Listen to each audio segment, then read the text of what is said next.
এই সরকার, এই সমন্বয়ের পরিচয় যারা তারা আছে, মানুষ একটা মানুষকে মারলে দুঃখ প্রকাশ করে, কিন্তু উল্টা আলহামদুলিল্লাহ কখন পড়ে?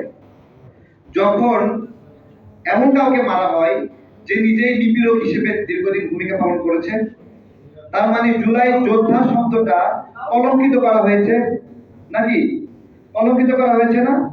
এবং অনেক মানুষকে জোর জবরদস্তকে টাকা পয়সা নেওয়া হয়েছে, আঘাত করা হয়েছে, বাইরে লুট করা হয়েছে, আগুন দেওয়া হয়েছে, হয়েছে না? তার ফলে তো আলহামদুলিল্লাহ আসছে।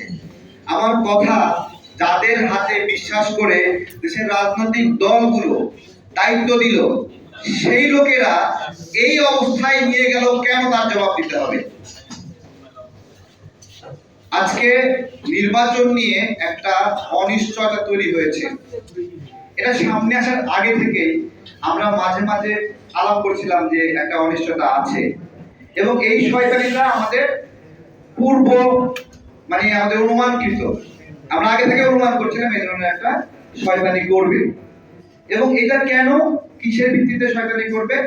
ব্যক্তিরা ডক্টর ইউনূস, তাকে ট্রাস্ট করা যায় না, এই জন্য আমরা এই অনুমানটা করছিলাম।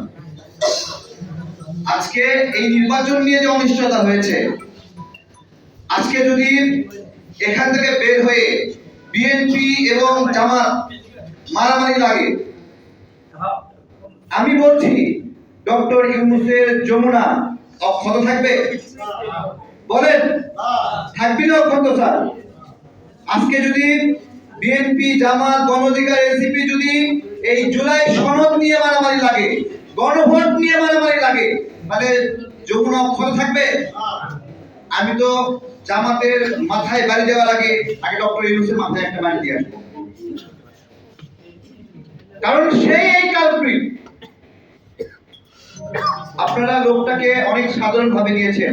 আমি 8 আগস্ট যেদিন দায়িত্ব নিয়েছেন, সেদিন থেকে যখন কমেন্টে আসছিল 5 বছর ক্ষমতায় দেখতে চাই, 10 বছর ক্ষমতা দেখতে চাই, এই লেখাটা যখন লিখছিল, তখন আমি বলেছিলাম রাজনীতি করতে মন চাই, উপদেষ্টার পদ থেকে সরে গিয়ে এই দায়িত্ব আপনি নেবেন না, রাজনৈতিক দল বানায় আপনি রাজনীতি করেন। আমি বলেছিলাম, তখন আমাকে সবাই গালি দিয়েছিল। আমাকে জাতীয়বাদী দলের বড় ভাইরা বলছিল আসতে পারে, কাজ করে আসতে, ঠিক আছে, এত তাড়াতাড়ি বললো না। কিন্তু আমাদের তখন থেকে সতর্ক থাকা উচিত ছিল। তখন থেকে আমরা সতর্ক না থাকার ফলে আজকে কতগুলো গার্মেন্টস বন্ধ হয়ে গেছে, 18 লক্ষ নারী কর্মহীন হয়েছে, 27 লক্ষ নাগরিক কর্মহীন হয়েছে। এর দায় কার? এখন কি বিএনপি দায়িত্ব পালন করছে? এখন আওয়ামী লীগ দায়িত্ব পালন করছে? কে করছে? ডক্টর ইউনূস।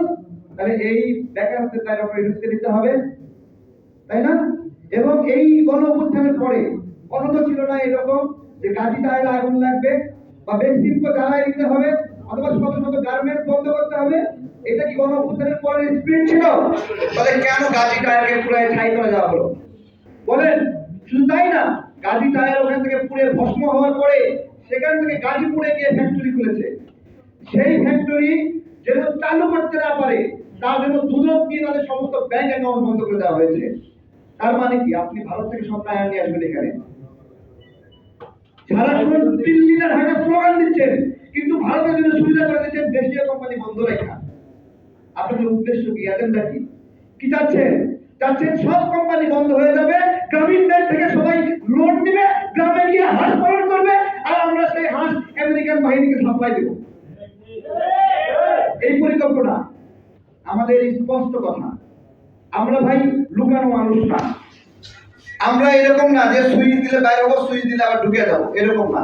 রাজপথে সাহসের সঙ্গে ছিলাম, এখনো আছি, সামনে থাকবো, এবং দেশ ছেড়ে পালাবো না।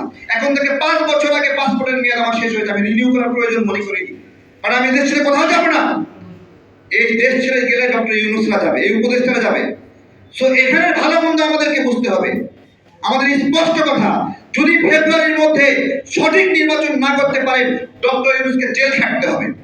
আমরা ছাড়বো না। ধন্যবাদ সবাইকে।